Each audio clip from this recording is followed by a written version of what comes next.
안녕하세요. 부버지 김현민 기자입니다. 토트넘이 현재 최대 위기에 직면했습니다. 지난 주말 뉴캐슬과의 경기에서 역사적인 대패를 당하면서 결국 콘테 사단에서 남아있었던 스텔리니 임시 감독조차 경질됐고 그 사단 역시 팀을 떠나게 됐습니다. 이러한 가운데 토트넘은 프리미어리그를 대표하는 명문 맨유와 프리미어리그 33라운드 경기를 앞두고 있습니다. 이번에는 토트넘과 맨유의 경기를 프리뷰해보도록 하겠습니다. 토트넘과 맨유의 프리미어리그 33라운드는 한국 시간 4월 28일 새벽 4시 15분에 있을 예정입니다. 토트넘의 최근 성적은 처참한 수준이죠. 공식 대회 9경기에서 2승 3무 4패의 부진에 빠져 있습니다. FA컵에선 조기에 하브리그 팀 셰필드 유나이티드에게 0대1로 패하면서 탈락했고요. 그리고 또 이제 AC 밀란하고의 챔피언스 리그에서도 1무 1패로 탈락의 고배를 마셔야 했습니다. 그리고 이제 맞대결 당시 최하였던 사우스햄튼하고의 원정 경기에서 먼저 승기를 잡았음에도 경기 막판에 연달아서 실점을 허용하면서 3대3 무승부에 그쳤고요. 이와 함께 콘테 감독이 경질되는 일이 발생을 했었죠. 스텔리니 임시 감독 체제에서 데뷔전이었던 에버턴하고의 경기에서 1대1 무승부에 그쳤고요. 그나마 이제 브라이턴하고의 경기에서 2대1로 승리하면서 분위기를 추스리나 싶었으나 또다시 이제 강등권 팀인 본머스와의 홈 경기에서 2대3 역전패를 당한 데 이어서 뉴캐슬과의 원정 경기에서 1대6 대패를 당했습니다. 무엇보다도 토트넘은 뉴캐슬전에 전반 21분 만에 5실점을 허용했는데요. 이건 단순히 토트넘 구단을 넘어서 프리미어리그 역대로 놓고 보더라도 최단 시간 5골 리드 2위에 해당하는 기록입니다. 역대 프리미어리그 최단 시간 5골은 2019년 9월 당시 맨시티와 와포드의 경기에서 18분 만에 나왔던 것이었죠. 게다가 이제 토트넘이 뉴캐슬에게 1대6으로 대패를 당한 거는 2013년 12월 리버풀전 0대5 대패 이후 10년 만에 가장 큰 점수차 패배였습니다. 손흥민 선수는 토트넘 와서 단 한 번도 이렇게 큰 점수차로 패한 적이 없다라는 소리죠. 뉴캐슬전 대패의 후폭풍은 컸습니다. 스텔리니 임시 감독이 경질됐고요. 메이슨 코치가 임시 감독의 임시 감독으로 부임하는 일이 발생을 했습니다. 여기에 대해 이제 레비 회장이 직접 성명문을 발표를 했는데요. 뭐라고 했냐면요. 친애하는 팬 여러분, 일요일 뉴캐슬과의 경기는 전적으로 용납할 수 없는 경기였습니다. 정말 충격적이었습니다. 저와 이사회, 코치진, 선수단 모두가 공동의 책임을 져야 하지만 궁극적인 책임은 저에게 있습니다. 스텔리니는 코칭 스태프와 함께 현재의 직책에서 물러날 것입니다. 스텔리니는 이번 시즌의 어려운 시점에 감독직을 맡았고 어려운 시기에 그와 코칭 스태프가 보여준 프로페셔널한 태도에 감사를 표하고 싶습니다. 스텔리니 감독과 코칭 스태프의 건승을 기원합니다. 메이슨이 즉시 감독직을 맡게 됩니다. 메이슨은 클럽과 선수들을 잘 알고 있습니다. 메이슨이 코칭 스태프에 대한 자세한 내용은 추후 업데이트하겠습니다. 저는 오늘 선수위원회와 만났습니다. 선수단은 이번 시즌을 가장 강력하게 마무리하기 위해 함께 힘을 모으기로 결심했습니다. 우리 모두는 여러분의 놀라운 지지를 받을 수 있는 성적을 내야 한다는 것을 분명히 알고 있습니다. 그러면서 이제 코이스, 다니엘, 이거는 힘내자, 레비, 이런 얘기인 건데요. 레비 회장에 이어 선수단도 성명문을 발표를 했습니다. 내용은 어떤 거냐면요. 선수단 입장에서 우리는 팬들의 좌절과 분노를 이해합니다. 끔찍한 경기였습니다. 우리는 이런 상황에서 말만으로는 충분치 않다는 걸 알지만 이런 패배는 우리에게도 큰 상처로 작용합니다. 우리는 홈과 원정에서 응원해준 팬들의 지지에 감사를 표하고 있고 이를 고려해 세인트 제임스 파크의 원정으로 온 팬들의 티켓값을 보상하길 원합니다.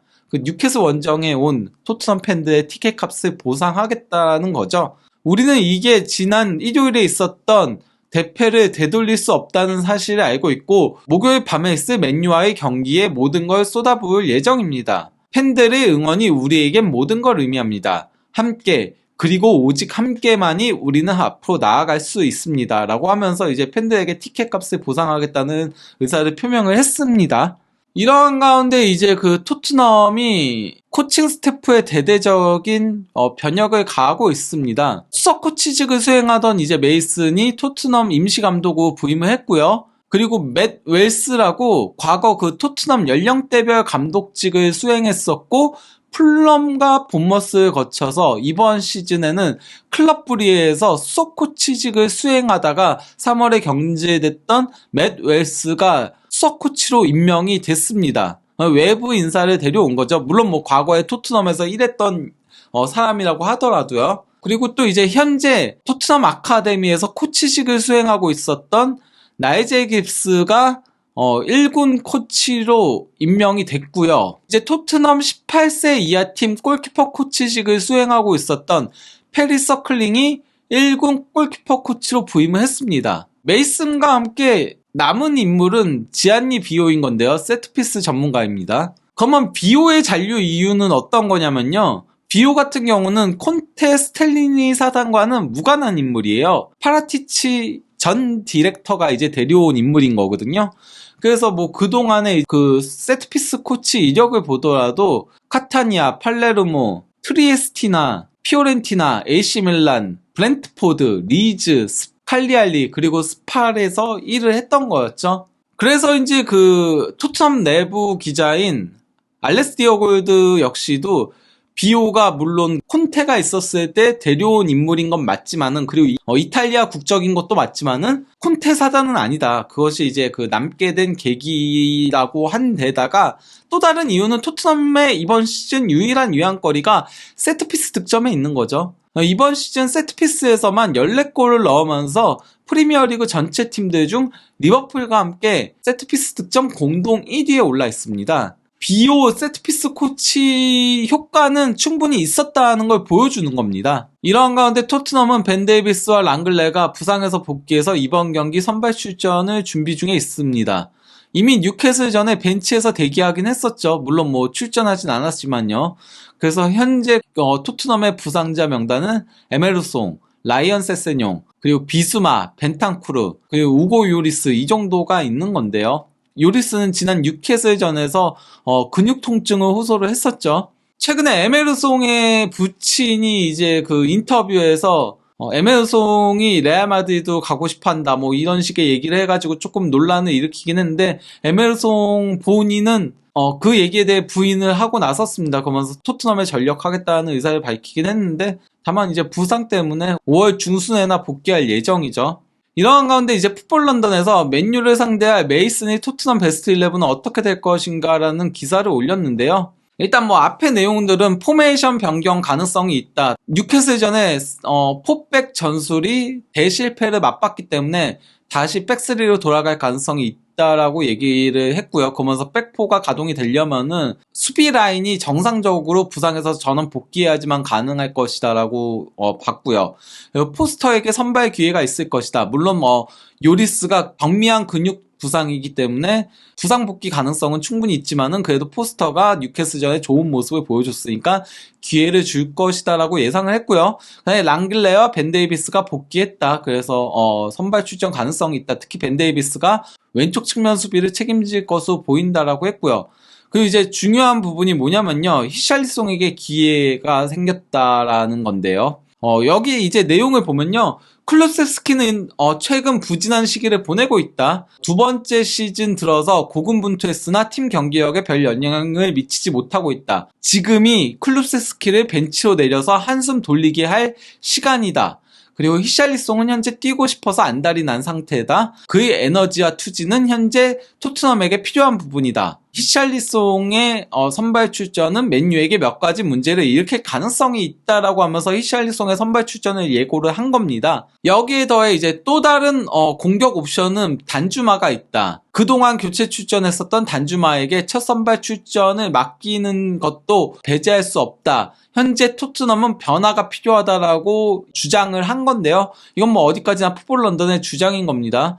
그러면서 히샬리송과 단주마가 동시에 선발 출전할 가능성을 피력한 겁니다. 이적 전문가인 파브리치오 로마노 기자가 토트넘의 여름 대대적인 개혁 예고와 관련한 영상을 올렸습니다. 본인의 유튜브 채널을 통해서 말이죠. 토트넘이 현재 굉장히 뉴캐슬전 대패 이후 충격을 받았고 이것 때문에 개혁을 준비 중에 있다. 일단은 메이슨 임시 감독 체제로 갈 거지만은 이번 시즌이 끝나면은 여름에 새 감독을 무조건 선임시킬 예정이고, 현재 그 콤파니와 대화를 나눈 상태라고 해요. 사적인 대화를 나눴는데 콤파니가 부임한다 이런 얘기는 아니고 그냥 콤파니의 의향 같은 것들을 물어보고 한 거라는 소리인 거고요. 현재 그 토트넘의 감독 후보로는 5명이 거론되고 있다라고 하고, 엘리케는 파라티치 단장이 경질되면서 결국 우선순위에서 완전히 밀려난 상태라고 합니다. 그래서 이제 엘리케하고는 그렇게 딱히 대화를 하지 않고 있다라고 했고요. 그리고 선수단에도 변화가 발생할 가능성이 상당히 높다라고 해요. 다만 이제 그 케인 같은 경우는 새 감독이 부임하면은 토트넘 보드지는 재계약과 관련한 논의들을 할 예정이라고 합니다. 그러면서 케인 잔류를 위해 최대한 설득을 해보겠지만은 현재 맨유가 케인을 상당히 적극적으로 노리고 있다라는 게 해당 영상의 골자입니다. 분명한 건 오는 여름에 토트넘에 많은 변화가 발생할 것이라는 점이죠. 이번엔 맨유의 상황을 살펴보도록 하겠습니다. 맨유는 최근 6경기에서 여기 그 표기상으로는 4승 1무 1패로 되어 있긴 하지만은 지난 주말 그 브라이턴하고의 FA컵 준결승전이 승부차기 끝에 맨유가 올라간 거기 때문에요. 공식 기록상으로는 3승 2무 1패입니다. 최근 성적 자체는 그렇게 좋지는 못하다라고 할 수 있죠. 최근 4경기만 놓고 보면 1승 2무 1패인 거니까요. 그래도 분명한 거는 브라이턴하고의 FA컵 준결승전에서 승부차기 끝에 결승에 진출하면서 FA컵 역사상 최초로 맨체스터 더비 결승전이 발생하게 됐습니다. 맨체스터 더비 자체는 FA컵에서 많이 있긴 했지만은 결승전에서 붙는 거는 처음 있는 일인 건데요. 다만 이제 맨유가 최근 4경기에서 주춤한 이유는 바로 부상 명단에 있습니다. 리산드로 마르티네스와 라파엘 바란 두 주전 센터백이 동시에 부상을 당한 데 이어서 맥토미니와 가르나초도 부상을 당했고요. 또 심지어 주말 브라이턴하고의 경기에서 에이스인 브루노 페르난데스가 발목 통증을 호소하면서 교체 아웃됐습니다. 브루노 페르난데스의 부상은 큰 부상은 아니라고 하더라도 주중 토트넘전 선발 출전은 어려운 것으로 알려지고 있는데요. 당연히 주축 선수들의 부상 여파로 인해 맨유의 최근 경기 내용은 그렇게 좋지 못합니다. 일주일 전에 있었던 세비야하고의 유로파 리그 원정 경기에서는 점유율에서는 62대 38로 크게 앞서긴 했지만요. 슈팅 숫자에서는 세비야가 20대 16으로 앞섰고 빅찬스는 무려 4대 1로 크게 앞섰습니다. 심지어 코너킥에서도 8대 5로 앞섰는데요. 당연히 기대 득점에서는 세비야가 2골로 맨유 0.98골에 앞섰습니다. 세비야가 2대 1로 승리할 만한 경기였다라고 할 수 있고요. 경기 결과는 3대 0 대승을 거뒀는데요. 공격 위협도 그래프를 놓고 보더라도 2대 0이 됐을 때까지는 세비야가 압도한 경기였어요. 그러다가 이제 2골이 들어가고 나서는 세비야가 수비적으로 내려앉고 그러면서 맨유가 공격을 조금 전개했으나 세비야가 빈틈을 노려서 역습으로 한 골을 더 추가했던 거였죠. 이번엔 주말 브라이턴전의 경기 기록을 보도록 하겠는데요. 점유율에서도 브라이턴이 61대 39로 앞섰고요. 슈팅 숫자는 15대 15였으나 빅찬스는 브라이턴이 하나가 있었던 데 반해 맨유는 단 하나도 없었죠. 코너킥에서도 8대 3으로 브라이턴이 2배 이상 많았고요. 기대 득점은 브라이턴 1.3골에 맨유 1.2골이었습니다. 그리고 공격 위협도 그래프를 놓고 보면은 경기 막판만 조금 맨유가 우세를 점했을 뿐 브라이턴이 시종일관 공격을 주도했다는 거를 공격 위협도 그래프를 보더라도 확인할 수 있는 거죠. 그래도 프리미어리그에서는 선전하고 있고 FA컵에서도 결승까지 올라가긴 했지만은 그 과정은 상당히 험난하다는 거를 확인할 수 있습니다.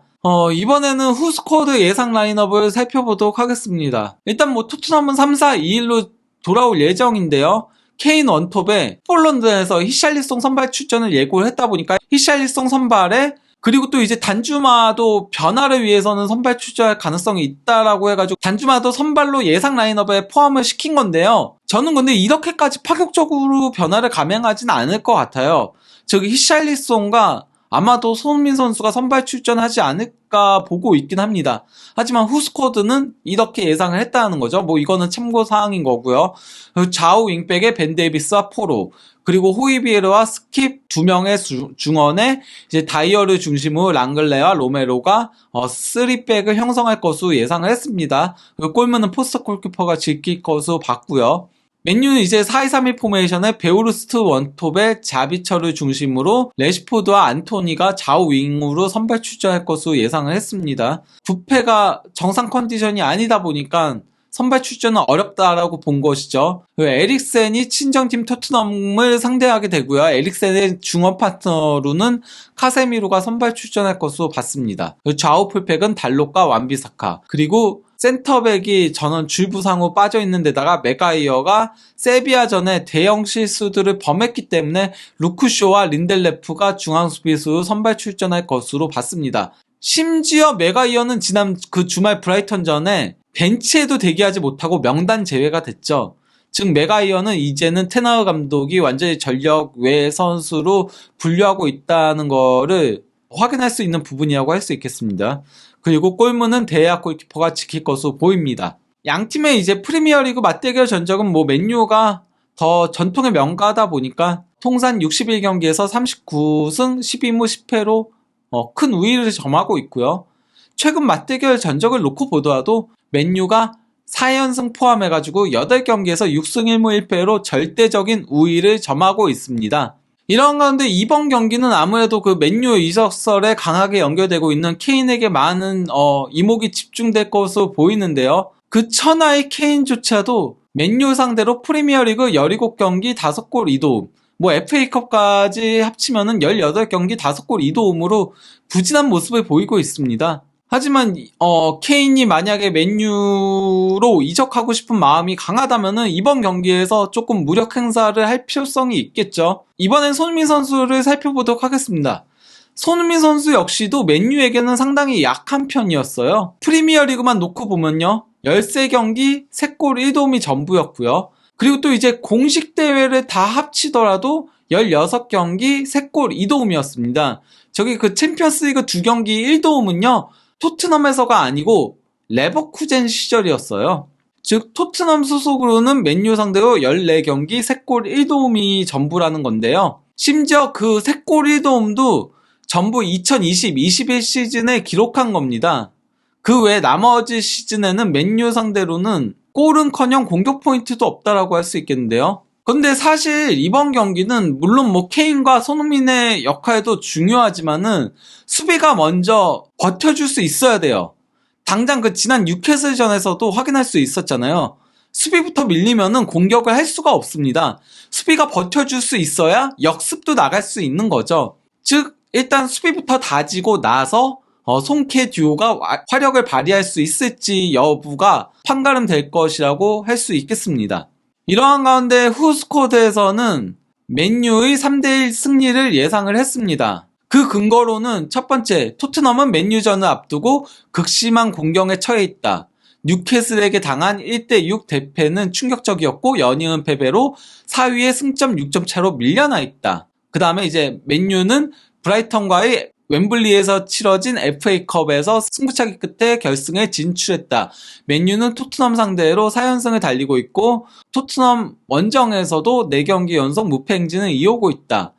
특히 지난 시즌 토트넘 원정에서 3대0 대승을 거두었고 이 경기 결과로 누누가 경질되고 콘테가 부임했었다. 마지막으로 비록 토트넘은 현재 새로 지휘봉을 잡은 메이슨 임시감독 체제에서 더 많이 싸울 수 있겠지만 지금 형편없어 보이기에 맨유에게 지는 게 놀라운 일이 아닐 것이다 라고 한 겁니다. 오늘 새벽이죠. 26일 빌라가 풀럼 상대로 1대0 승리를 거뒀습니다. 이와 함께 토트넘은 5위에서도 밀려나면서 6위로 내려앉게 됐는데요. 이러한 가운데 이제 토트넘은 맨유전을 시작으로 리버풀, 팰리스, 에스턴 빌라, 브렌트포드 그리고 리즈 유나이티드 이어지는 잔여 일정을 남겨놓고 있습니다. 만약 이번 경기에도 패한다면은 토트넘은 7위로 내려앉게 될 위험성이 있고요.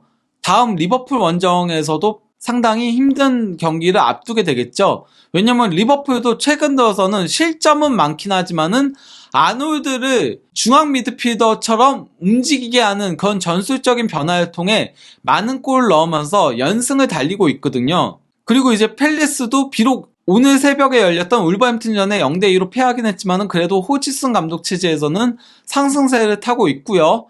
무엇보다도 에스턴 빌라가 상당히 무서운 상승세를 타고 있는 거죠. 계속 승리를 거두고 있으면서 월드컵 이후만 놓고 보면은 맨시티 다음으로 좋은 성적을 올리고 있는 팀이거든요. 근데 에스턴 빌라 원정에서도 패한다? 이렇게 되면은 토트넘은 뭐 챔피언스리그 진출은 이미 힘들어졌어요. 왜냐면은 4위 맨유와 승점 6점 차인데 맨유가 두 경기를 덜 치렀거든요. 즉 그 두 경기에 승리한다면은 승점 차가 더 벌어지게 되는 거니까 사실상 지금은 챔피언스리그 진출은 물 건너갔다라고 봐야 되고요. 에스턴 빌라전까지 지면은 에스턴 빌라하고의 5위 경쟁에서도 밀려나게 되는 거고, 또 리버풀전에 지게 되면은 리버풀하고의 경쟁에서도 밀려나게 되고, 그러면은 6위까지가 유로파리그에 나가게 되는 거잖아요. 그리고 브라이턴 같은 경우도 현재 토트넘보다 무려 3경기나 덜 치렀어요.